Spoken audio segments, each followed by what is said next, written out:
I think because we have undercounted ourselves and underestimated ourselves, we've quite forgotten that we were never a minority. As 1 billion African people on the face of the earth, we can create industries overnight if we decided that we don't wear no underwear we don't make. We don't eat no food that don't come from one of our farms. We don't sleep on no mattresses we don't make. We don't bury our loved ones in any coffins we don't make. We take the coffin industry away from the mafia. We've forgotten our great potential as a people.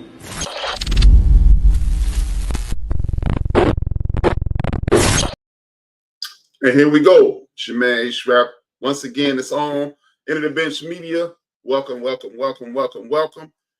This is a few minutes with HRap. Thank you for tapping in. Hit that like, hit that share, subscribe.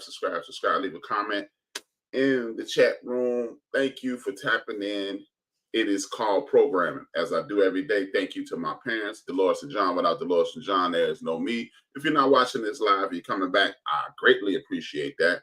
Go to www.theenderthebench.com. Watch it, and then you can watch the Black History piece that I'm throwing there. Oh, it's going to be an interesting show as usual. Information that I hope will uplift you and put you in a position that inspires you to make our lives for our great-grandchildren's grandchildren to be better. Again, our great-grandchildren's grandchildren need to have a better life than we're having, and that's our goal. The world was created. Every time we pass, another generation pass through, it needs to be better for the next 10 generations. So that way, at some point, you will have heaven on earth, because we are definitely struggling with that. Today's episode is called Programming. What is the programming? The programming is this. We have been being programmed since we got here. There's a certain methodology and which you are expected to live by, and people are not adhering to that same methodology, but they want you to live up to it, which is kind of crazy, because if you want me to do something, the best way for me to do it is you live by it. If you don't want me to be a liar, don't lie to me. If you don't want me to be deceptive, don't try to deceive me. These are the things that we are supposed to adhere to. You know, the original program started in school.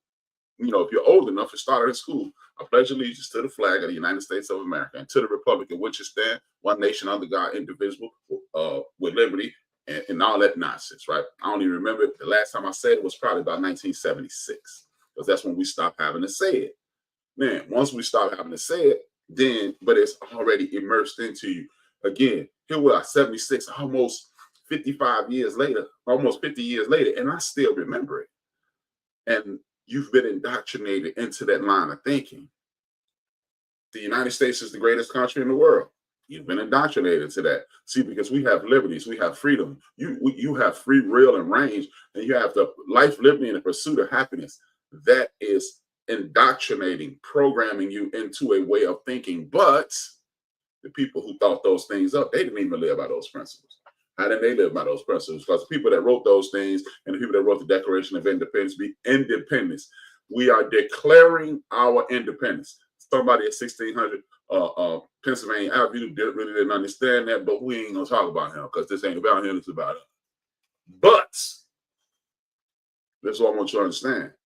The people who wrote the Declaration of Independence, the people who wrote the Constitution, they are not adhering to the principles of said Constitution and said Declaration of Independence, because they don't believe in that stuff. They don't believe in any of those things. So why are you consistently being programmed into believing into it and buying into an ideology that nobody adheres to? And when you adhere to the rules that nobody else, you lose the game. The game of life is what we're speaking about. You are losing the game, because I ain't gonna lie, because I'm virtuous. I'm gonna work hard because it's gonna get you somewhere. I'm not gonna complain. I'm gonna keep my nose to the grindstone. Meanwhile, while your nose is to the grindstone, metaphorically, you're sneaking in people around you. And then when you look up and everybody's in front of you, they want to give you other axioms and say, hey man, stay in line. Your turn is coming. Now, if we live in a free and fair society, nose to the grindstone, work your butt off, you'll make it. And then we wouldn't have issue. And then the further programming. It's allowing some people who are in your group to go up to the front of the line, and then they can look back and say, hey, that's a possibility. People like Candace Owen, people like Jason Whitlock, and people like Byron Donald, Tim Scott, and others. I made it. I made it. Clarence Thomas. I made it. You too can make it. And then they give you people who you perceive are on your side, the Oprah Winfrey's, the and millions of other people who are celebrities, because they are literally avatars. They are walking, talking, living, breathing avatars of what you could achieve. I could be a billionaire just like Oprah Winfrey. I could be a billionaire just like the rest of these people who are celebrities who don't care about me, by and large. And then you got people, oh man, why you mistreating Oprah Winfrey? Oprah Winfrey at this point is a metaphor for the ultimate point I'm trying to make. We've been programmed, brothers and sisters, ladies, gentlemen, haters, and bitter friends.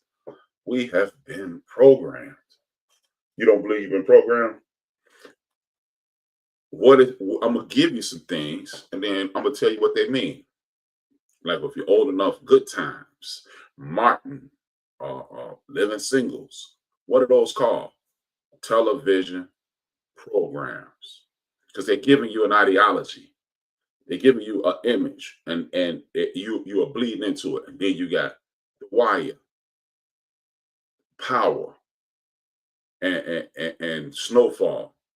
Television programs, because they are giving you a way of life. They're giving you a perception of something. They don't want you to think. They want you to perceive what they want you to ingest what they're giving. That's what a program is. On a computer, you type it in, and the computer does what you want it to do. It is a long-standing statement. If you can control someone's mind, you don't have to worry about what their body gonna do, because you got control of their mind. Your mind is the strongest muscle in the history of the world. What we have refused to do is come out of the programming, because the programming is telling us what to do. Radio programs, and then they give you now that we on social media, we on TikTok, we on Instagram, we on Facebook, we on Fanbase, we on Spill, we on Twitter, never calling it X, and the fancy word for programming now is algorithm. See if you like this, and then we're gonna give you a bunch of this. But sometimes I find myself seeing things that has absolutely nothing to do with what I hit like on. Like, why does Stephen A. Smith still pop up in my algorithm? He shouldn't, because when it pops up, I go to my phone and I hit not interested. So he should never pop up ever again. I should never see Stephen A. Smith's face. It's this other, when I see gossipy things on YouTube, I say not interested. They should not, but they still pop up. Explain that to me. How does that still happen? Because it's programmed. They need you to delve off into something that has nothing to do with you. I can put in 50 things: community activism, community uplifting, news about the community, history about Black people that are doing things now. Sister Karen Hunter, read down your favors, Dr. Greg Carr, Dr. Amos Wilson that you see, Dr.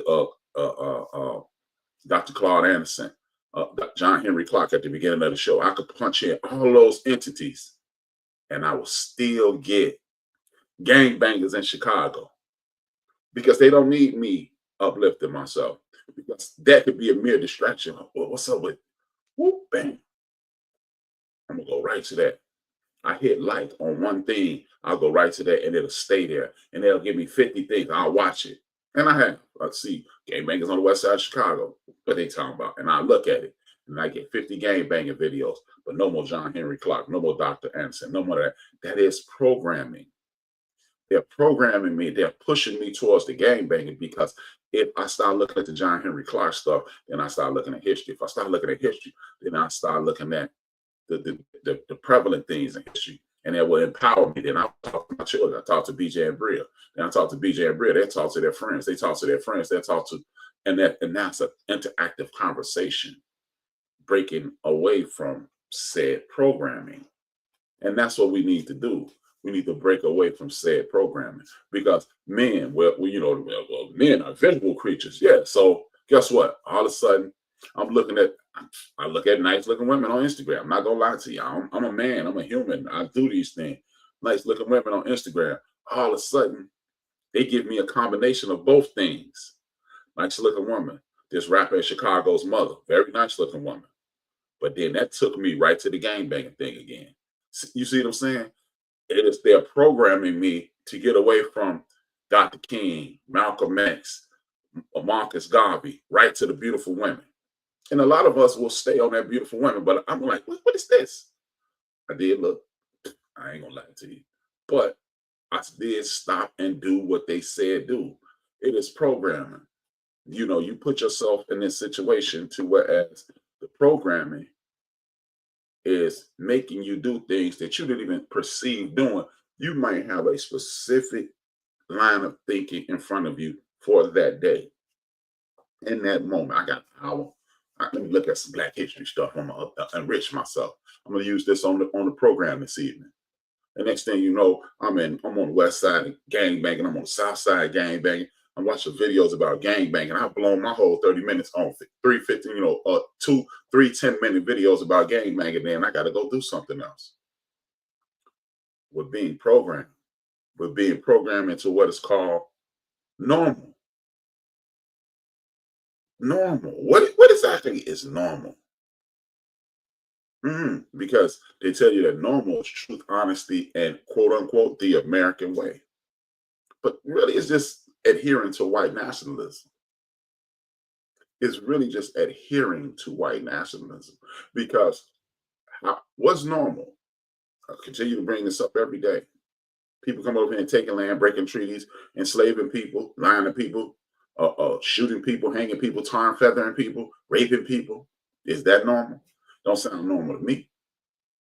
No, look at some of the names. Chicago means it has something to do with the river, Chicago River having a distinct smell. That's what that means.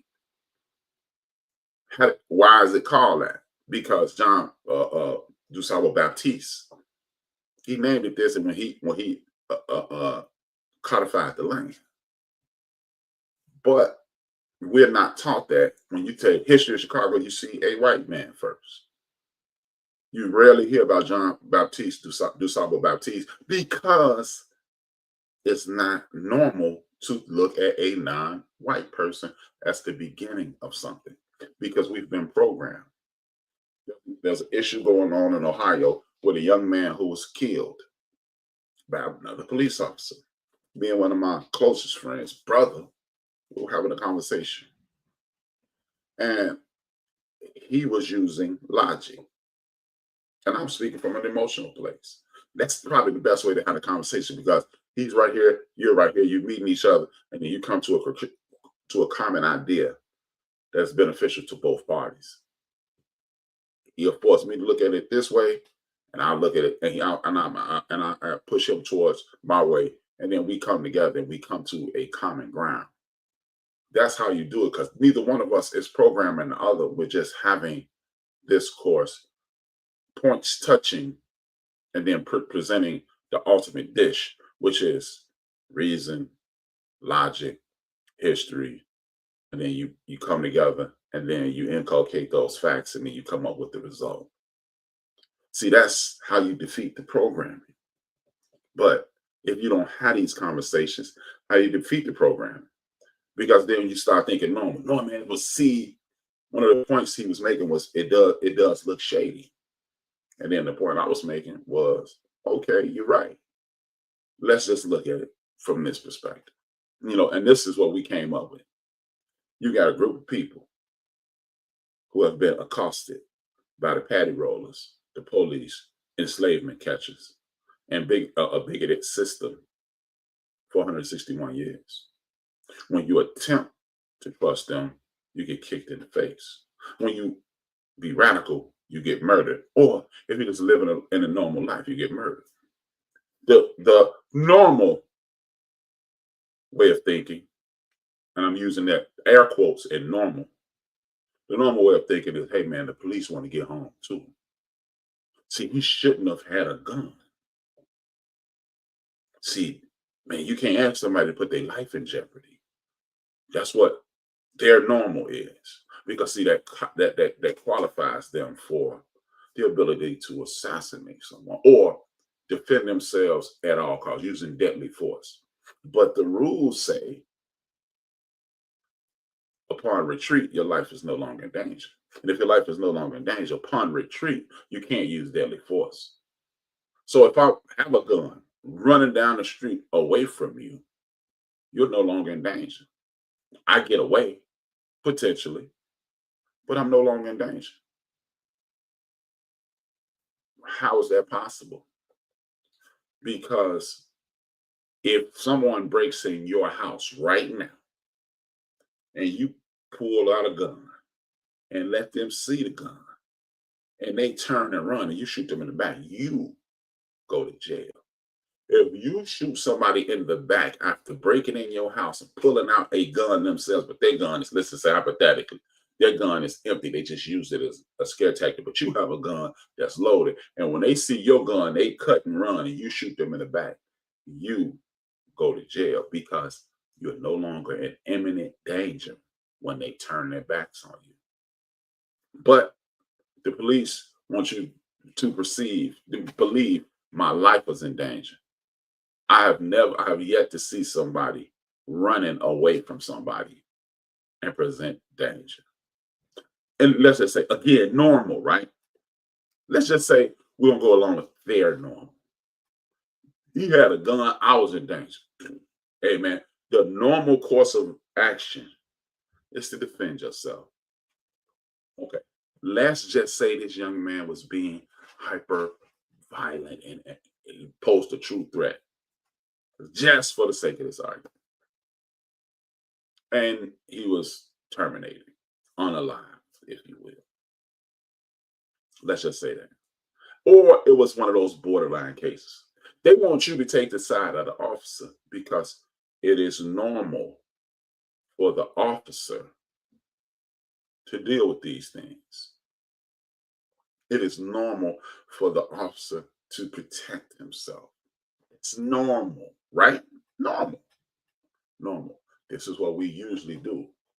But when you have killed Emmett Till, when you have Scottsboro boys, when you have thousands of other men who have been murdered, lynched, tarred, and feathered, when you have Trayvon Martin, when you have Philando Castile, when you have Mike Brown, Gardner, the young man in Oklahoma, Botham John, all these, air quotes again, mistakes. How are we to trust that this wasn't a oops mistake? So this is why law enforcement people, this is why his father took things in his own hand. I'm not saying anybody should die. But I'm not saying, you know what else I'm not saying? I'm not saying any father should not do what he think he needs to do. You know, I saw my man D1. I didn't listen to a D1. He came from a spiritual perspective. And more than likely, he didn't want that man to do what he did. But I'm coming from a reality perspective. If someone brings harm to your child, what happens is that affects you emotionally. And sometimes before you have time to stop and pray and gather yourself, you react. So I want us to understand, according to the program, these things should never happen. But according to the reality, these things consistently happen. This is why I'm saying programming. We've been programmed. Hey, liberty, justice, the pursuit of happiness. Now, when have we had those opportunities? See, a lot of people think when you call out racism, you're saying the reason I didn't or why I'm not going to is because of racism. No, true people from our community, 99.9%, I ain't gonna go with that high, but I would say 90% of the people in our community, when they identify racism, they're saying, you see that wall of racism right there? I got to jump over that. I'm not saying I'm not going to try, but I want you to see I had to jump over that wall of discrimination, racism, hatred, bias, and inside the box thinking. And people who push back on that, they push back on it is because they're trying to think in a normal, quote unquote, normal way. But what is normal in this country? Because according to the Constitution, everybody has a right to do everything they can as long as it's within the outlining of the law. But we know that doesn't happen that way because we got friends and family members, nepotism. Nepotism is a thing here. And then you have communal assistance. That's a thing. And then you have biases, whether it be racial bias, gender bias, lifestyle bias, religious bias.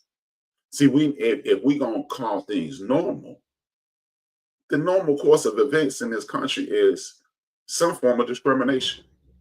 I don't like, and the power structure push you in that mind frame.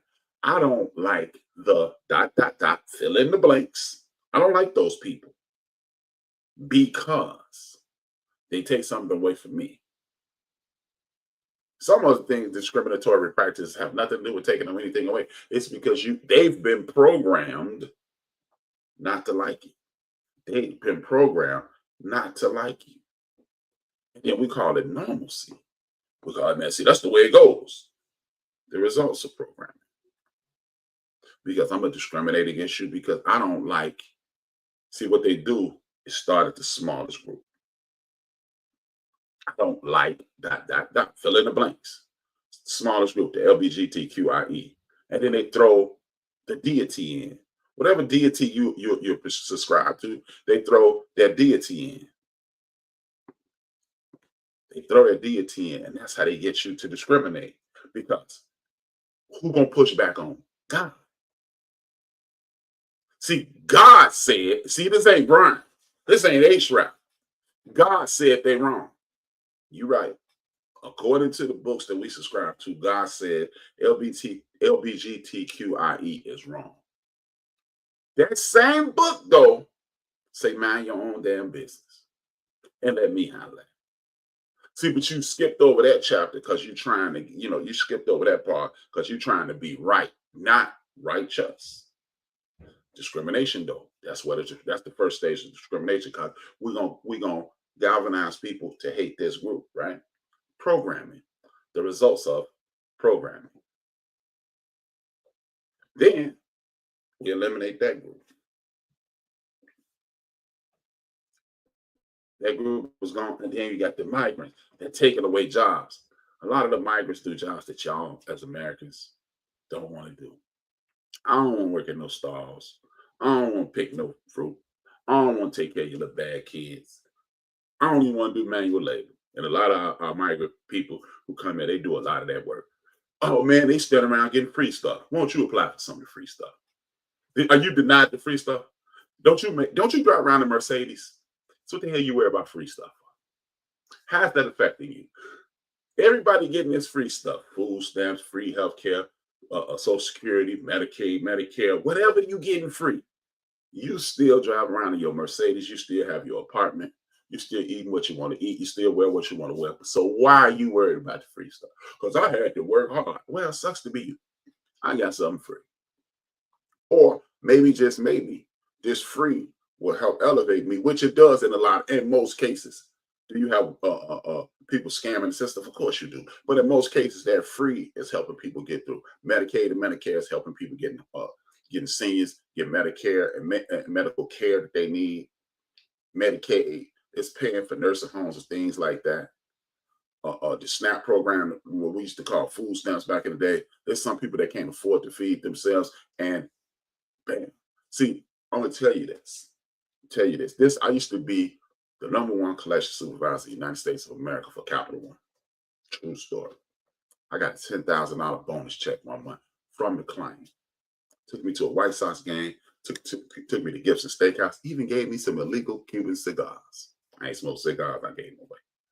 At that time, I did. And I said, hey, man, Mike, that was his name, Mike. I said, hey, Mike, let me ask you a question. And I was astute enough to not word it in a way to make the community look bad. I said, hey, Mike, sometimes I call people in public housing. We call it the projects. I call people in public housing. Why would you give these people who are living in public housing a line of credit? A lot of them people are financially struggling. You know what that man told me? So when y'all talk about we need to stop giving away stuff, this is a dude who's a high-ranking member of Capital One.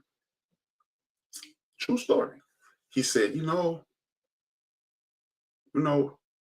we give those cars away because everybody's not going to be down in their luck forever. And when those people come up out of that downtrodden state, they're going to remember Capital One gave me a credit card. So you know what they're going to do? They're going to get an increase in their credit limit. I said, I said, then they're going to go get, he said, then they're going to go get a car. And then at some point, they're going to go get a house. And they'll remember that Capital One looked out for them when nobody else would. I said, wow. Shortly after, I quit that job because it wasn't a term back then. It wasn't a popular term. But even at I was 28, I said, that's predatory lending. I said, so what about the people who can't pay? He said, man, those cars are insured. So if they don't pay, we get insured. We get it covered. Don't worry about it. That was October of 1999. And then I went and worked for this company called Reuters, one of the largest media organizations in the world. But I couldn't do it anymore because I was exploiting my people.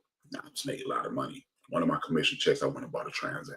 No joke. I'm not bragging. I'm not making, HRap is the man. Nope, I'm not doing that. I'm just letting you know that's how much money I was making. One commission check, I went and bought a Trans Am. White Trans Am, red interior, T-tops. It was the joint. My son still laughing about me, and my son still laughing, joke about it to this day.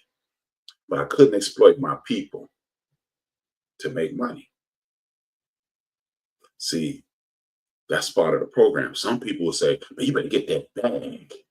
No, the bag wasn't worth it. It wasn't worth the bag. Because I felt like I was great at that job too. I'm not exaggerating. I was great at that job. It was second nature to me to listen. I'm an argumentative person. So if we going back and forth. It was my jam. But I couldn't talk people into paying bills that they couldn't do. See, but the programming tells you the normal thing to do is make as much money you can and exploit people. So I was exploiting people to make money because I wanted to be normal. It is what they call in Pan-African terms the illusion of inclusion.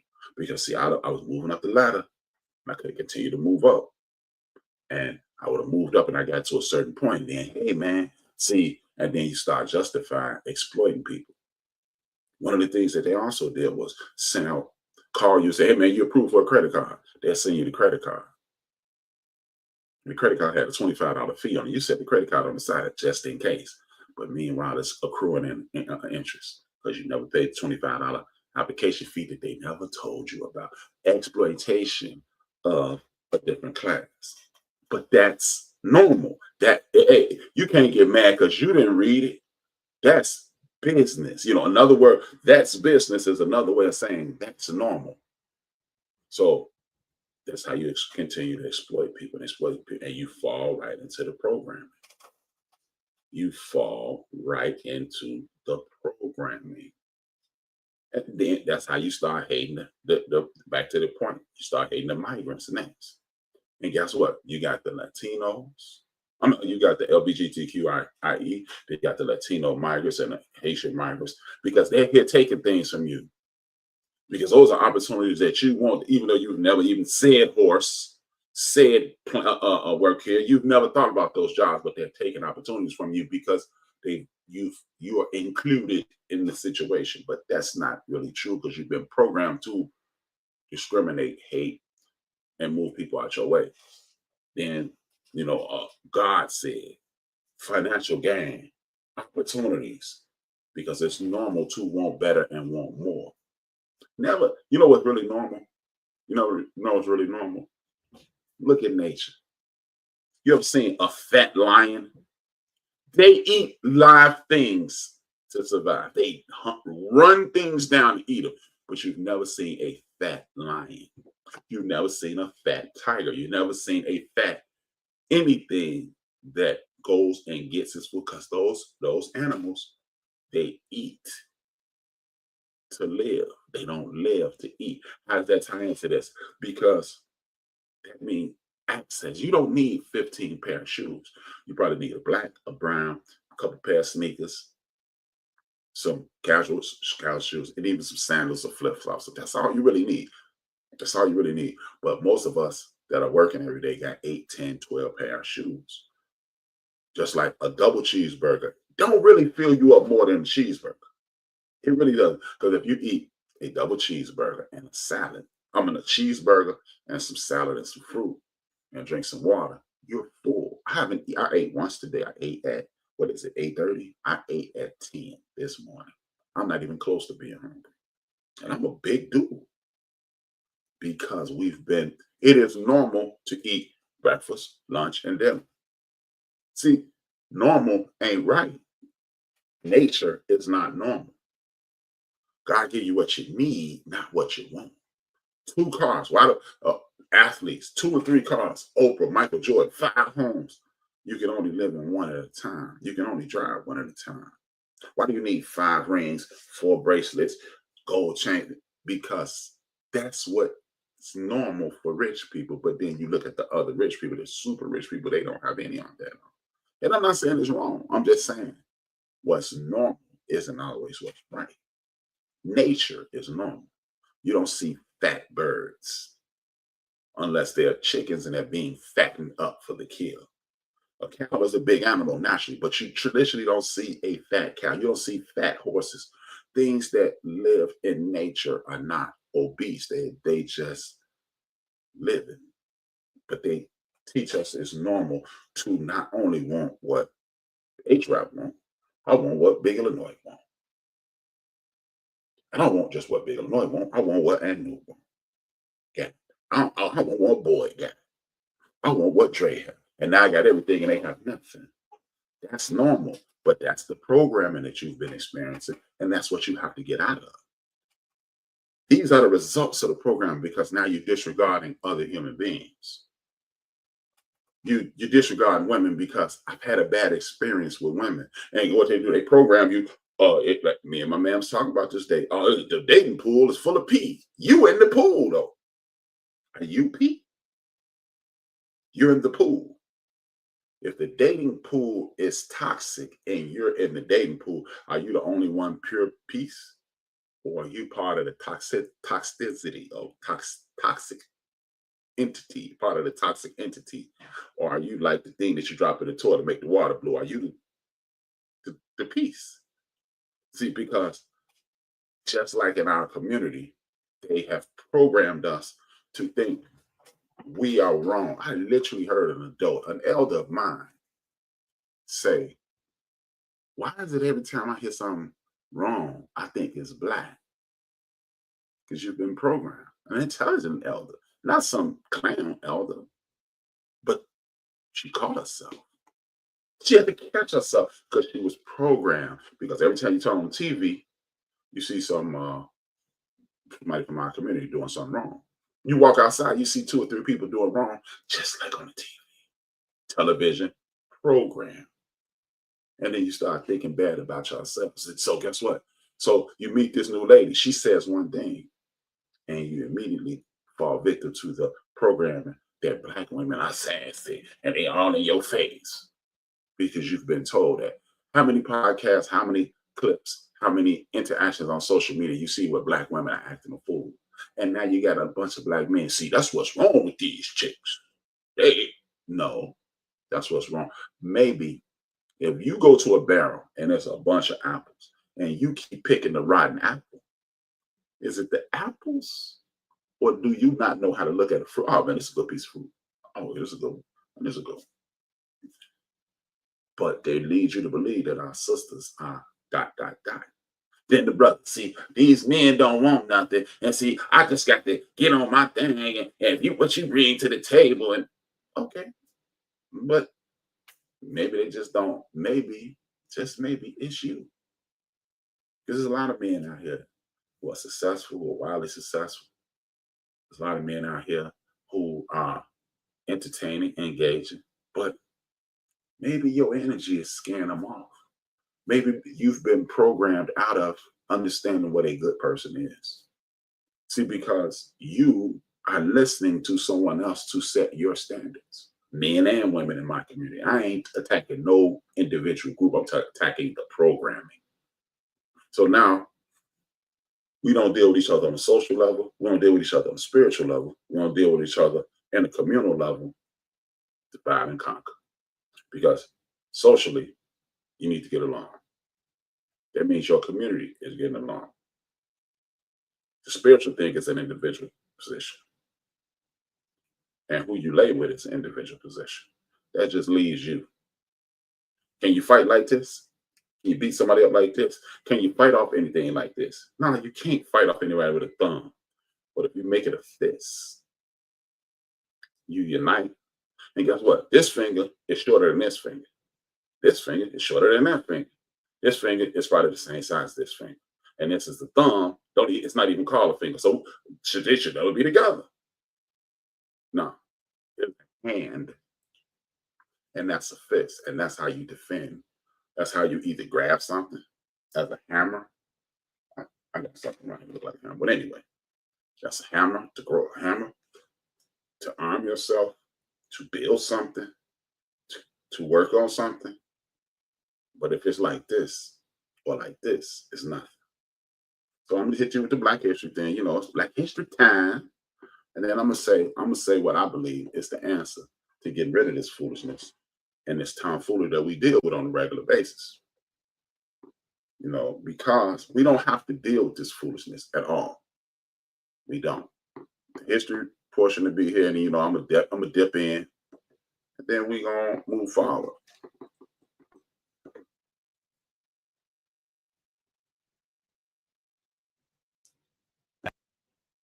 A white woman at her family's grocery store. The brutality of this murder and the fact that the killers were acquitted drew attention to the long history of violent persecution against African Americans in the United States.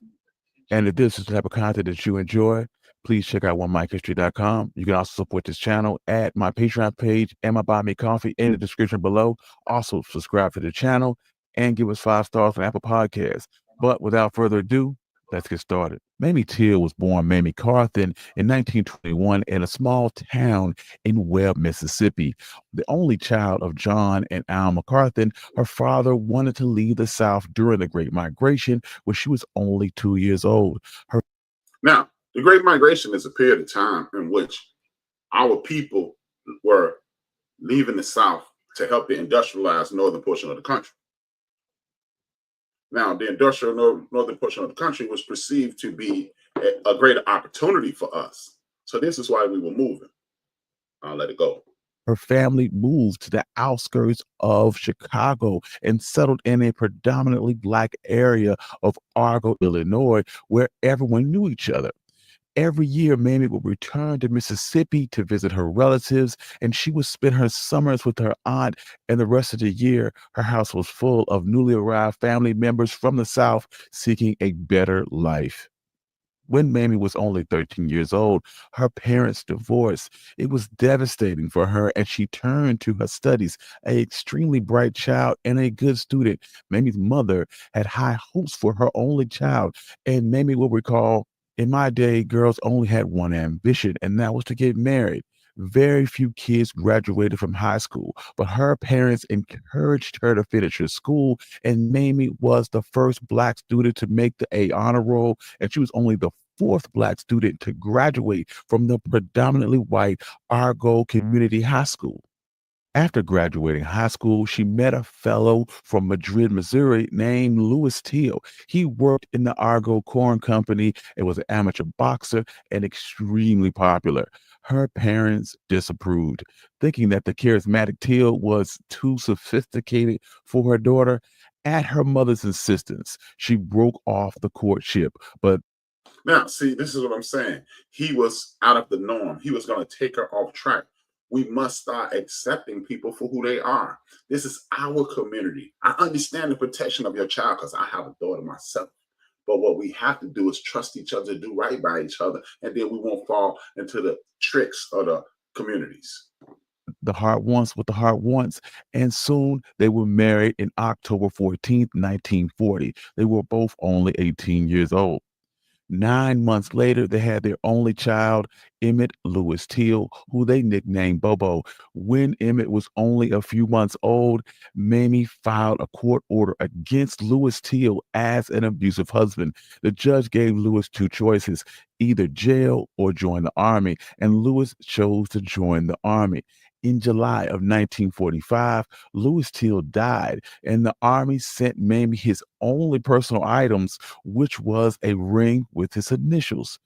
3 years later, she would receive a letter from the Department of Defense informing her, without any explanation at all, that Till has been executed in Italy due to willful misconduct.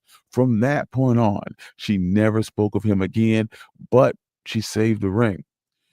When Till was a teenager in 1955, Emmett's uncle Moses invited him to visit Mississippi for 2 weeks. His mother agreed only after they had a serious talk about the differences between Mississippi and Chicago. Even though racism existed in both places, the rules for African Americans was much stricter in the South. Mamie recommended Till avoid white people altogether, and the 14-year-old Till stated that he understood. He packed his father's ring so he could show his cousins and headed for the train station. Mamie said that they hugged for so long that Emmett almost missed his train. It would be the last time that she would see her son alive. Till arrived in Money, Mississippi on August 21st, 1955. Moses Wright was a sharecropper, and Emmett spent most of his days helping with the cotton harvest. Now, the reason I'm showing you this is it's a double-edged sword. We all know the story of Emmett Till. And the normal thing is to talk about Emmett Till and the line, the murder, and things like that. I want you to go and watch that video in its entirety because it's extremely important that you do so, because I want you to understand why I showed you that video.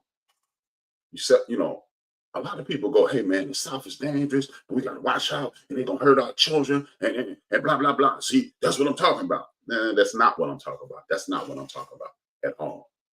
I just seen one of my good friends, good brother. I call him a brother. He came in, he's from the South. And I've discussed this with him as well. The reason that story is promulgated throughout the Black lexicon is, hey man, see, you got to watch yourself down south. No, that's not why that was promulgated. That's not why why it's pushed out like that. See, there's a certain standard of living in the South. Most Black people in the United States of America to this day live below what they call the Mason-Dixon line. You talking about Texas, Alabama, Louisiana, Mississippi, Georgia, Tennessee, Tennessee, West Virginia, Virginia, North, South Carolina, and Florida. That's where we are in force. That's where we are. And guess what? There's a certain standard of living down there. Purchasing of property is down there. And land is important. Okay, creating your own crops, that's down there. Sustaining life. So you won't need a grocery store. You don't need a butcher shop. You don't need none of that stuff because you can do it yourself. Hard work, communal excellence. Do people in the South get along? You know what? There's some people who listen to this right now in the South going, I can't stand my cousin. But you know what? Unless something happens to that said cousin and watch that whole town get at you. You know what I mean? I have recently met a family member. I've recently met a couple family members, and they're all from the South, and they all welcome me in with no questions. One has come from Jackson, Mississippi, up here to Chicago just to see me. I got an older cousin, and he's probably watching right now too. Viatri. He said he want me to come down there, and he's gonna come up here. No questions asked. You are family. Nobody said anything, and that's why that Emmett Till story is told the way it is, to keep you away from the elders in your family, keep you away from the family, your relatives, and to keep a standard of living away from you. Because then, like I've been saying the whole program, some people attach themselves to normal. You know what normal is in our community? Normal is my great-grandfather, Theodore Whitmore. I used to hang out with him and in his garage, and he taught me things about cars. People, I wasn't even 7 years old yet. He taught me things about cars. And when he stopped working in the garage, he had his employee, this dude we used to call brother. Brother finished teaching me how. Do you know before I was 10 years old, I knew how to change spark plugs. I knew how to literally rebuild. He taught me how to, like, when you rebuild a motor, a lot of mechanics will spray paint the motor and it looked like it's chrome. I forgot what he told me you do it. I think it's to identify this motor has been rebuilt. I knew how to take pistons out, all that, and I wasn't even 10 years old. That bruh was a guy from the South as well. He used to hunt, he used to fish, and see, self-maintaining activities. But more than anything, talk to this dude named, I think, Big Daddy. Big Daddy, before I was 10 years old, he used to tell me things about people that apply to this day, 50 years later. Brian, don't you do this. 6 years old. what are you talking about? But here we are, 50 years later, those things apply. So you separate me from my elders. You got my grandfather George, grandfather Richard. This is how you fix the community. This is how you control, alt, delete, reset the program. Reset the program, control, alt, delete. Just like with this computer, I hit control, alt, delete, I disappear. This whole episode will be excommunicated to be done. You're going to hit control, alt, delete, because then we got my grandfather. My grandfathers loved me dearly. They used to treat me like I was the prince of the town. But one of my grandfathers passed away. The other one was still here, George. Grandfather George Williams, my dad's father. You know, my grandfather never called me Brian in my life. He called me boy my whole life. I was still a boy too. But, hey, boy, how you doing, boy? Hey, boy, whatever. Certain instances in my life that my grandfather just told, he would load me up, just like my grandfather Richard's friend, Big Daddy. My grandfather George would tell me things. So guess what? That means men we need to start circling back. We need to grab our sons and nephews, take them to our older uncles, our grandfathers, to their crib and just talk to them. See how we can help. Hey, uncle such and such, can I go to the store for you?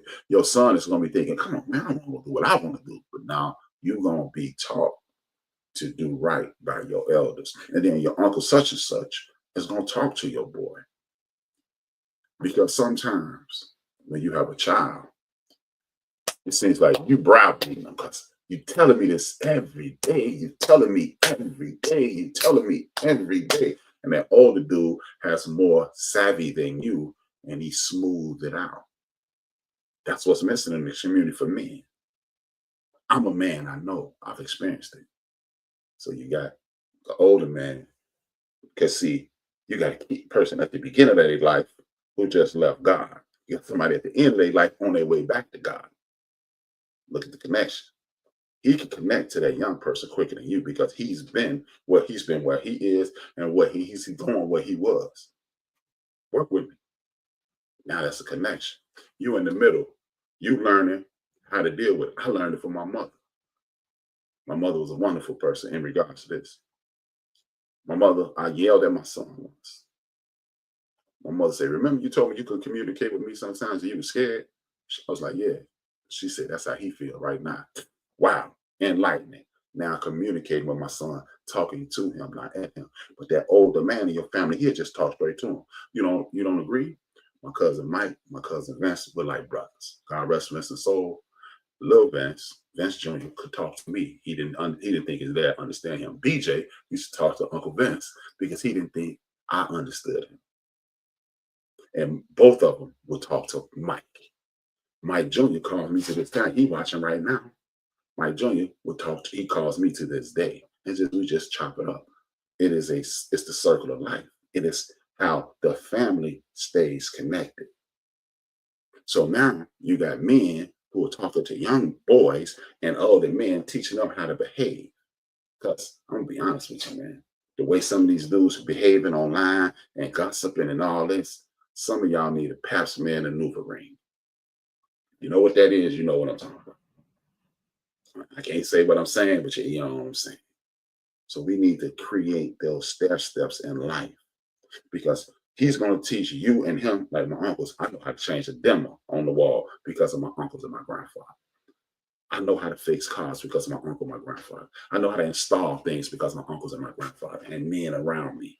I didn't do a lot of stupid stuff because I had people like Willie Green. I had people like Fred Thomas. I had people like Jimmy Fields. I had people like Anthony Thomas. And I had other men around me throughout my life, Ray Shannon and so forth and so on, that would talk to me and not at.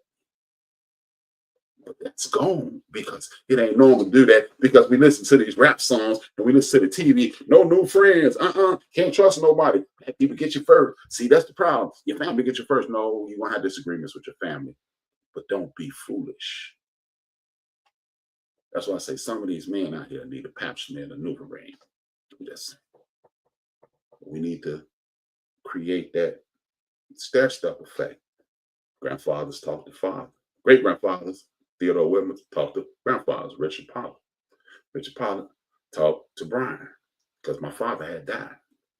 George Williams talked to Brian. Grandfathers, they talking to Brian. They raising Brian. Uncles, Richard, Theo, Larry, Rory, Otis, Stanley, Ollie, Poogie, Ray. Those are my uncles pouring into me. Uncles pouring into the boy. And it works that way. That's normal. That's why they do stupid stuff. That's why, like in the streets, we call it jumping off the porch.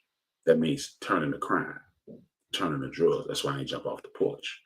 Because I had people telling me. But if all we do is look at these young people, see, they stupid. I saw it on the news last night. How you going to let your impressive news media, the people who have done everything they can to destroy you, tell you about your community you live in? I mean, these young dudes, first of all, we got to stop referring to our young brothers as YNs. That's so disrespectful. These young brothers, they need guidance. And you can't wait till he's 15, 16, 17 years old before you offer guidance. You offer guidance at 4, 5, 6. So they can turn to you at 8, 9, and 10. And they be smart enough at 11, 12, 13, 14, 15. Sisters, same way. Man, I love and appreciate Felicia Rashad for what she said. And then people attacked her. That's because it took somebody's great grandmother to say that for the first time you heard, don't do something because your great grandmother said it. That means your grandmother should have said it. Then if your grandmother said it, that means your mama should have said it. And if your mama said it, it wouldn't be so offensive. But we separated ourselves and point fingers and say what is, what could be, and how it should be, when we could just say, this is what we gonna do when they are 4, 5, 6. Then when they 7, 8, 9, developing their own personality, your mother get hold to you, do just like what I did with my son. I was having issue communicating with my son. What I done? Went right to my mother. I asked grandma. Me and my son been better. We've been great ever since because somebody who was nurturing to him gave him the information. Or somebody who was raising him. See, nurturing and raising is two different things. See, I'm gonna raise you to be a man. She's gonna give you this. She's gonna smooth it over. Because she's nurturing, because that's her nature, to be nurturing. See, your grandfather, your father, see all the mistakes you made. Your uncle see all the mistakes you made. That's why I was talking to somebody yesterday, and your mama could be like, hey man, you drank all the Kool-Aid. How you know I drank it? Because when I was pregnant with you, that's what I drank, a lot of Kool-Aid. So you have a propensity to Kool-Aid. You ate all the hot chips. I ate a lot of hot chips when I had you. So you lean towards spicy. That's how your mama know you because she put everything. Your dad put you in your mama. Your mama put everything inside of you. See, but we are walking away from community. We not talking. See, my baby mama ain't no good. Well, guess what? You knew your baby mama was no good before this. You knew she was no good. And if she ain't no good, so what? Establish a relationship and walk and take a step back. You ain't got to fight with that woman. You need to just raise your child. Can't nobody tell your kids who you are. I've had people poison my children against me for a lifetime. And guess what? When my daughter stressed out, me and my daughter fight like Tom and Jerry because we're the same person. We got the exact same personality. We would just as easily give you a hug and cuss you out in the same breath. But we got your back.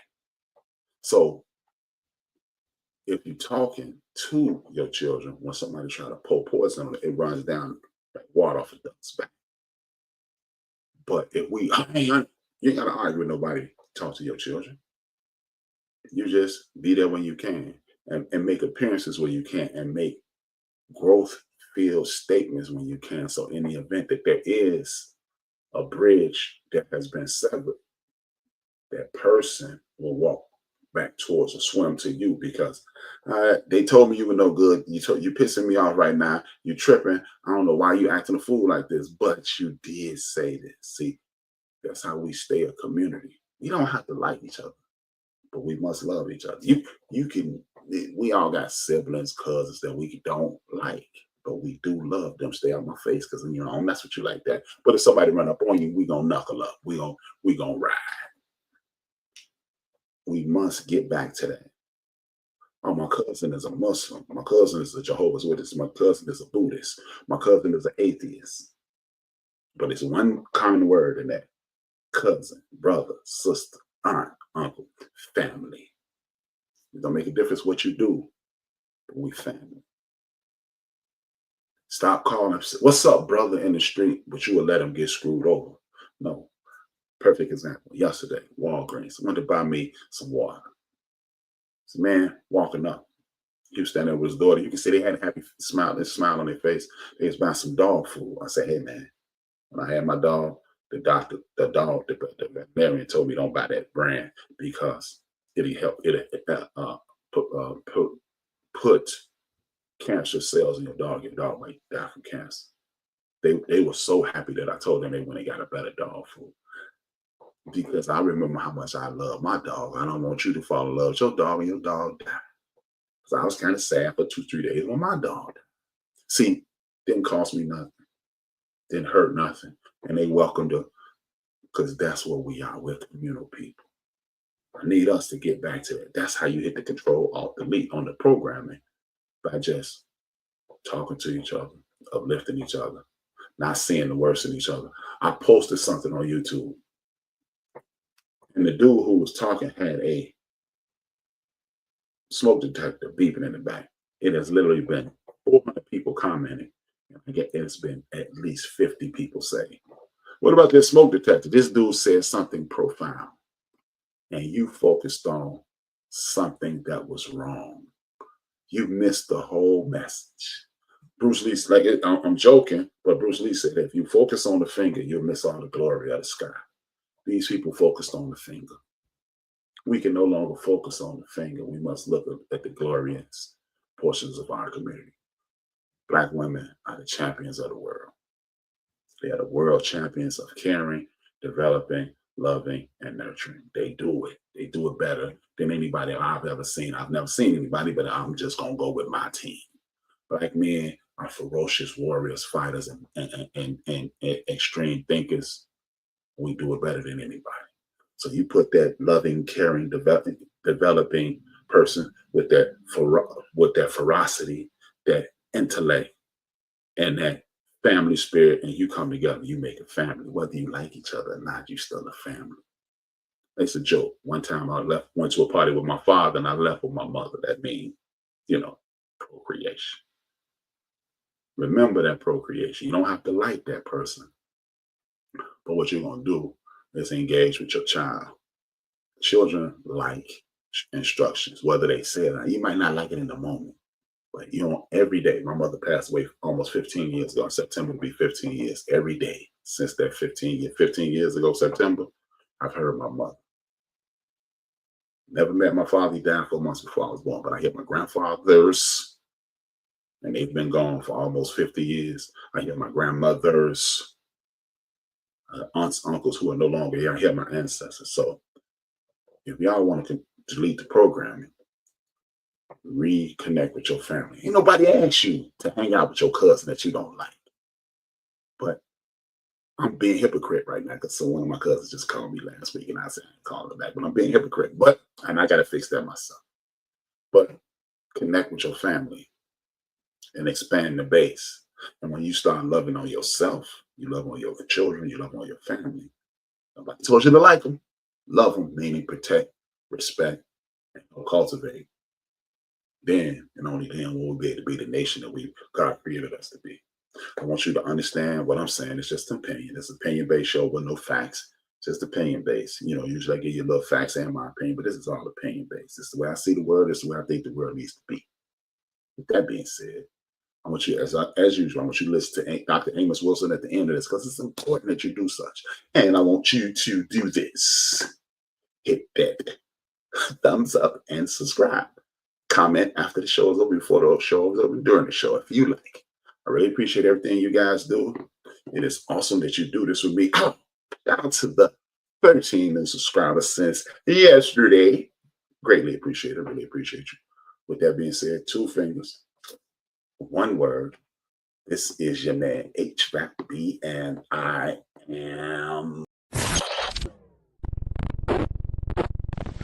And it is necessary for those people who rule over us and who rule over African people the world over, if those people are to stay in power, they must destroy our ability to love each other in a healthy sort of way. This is why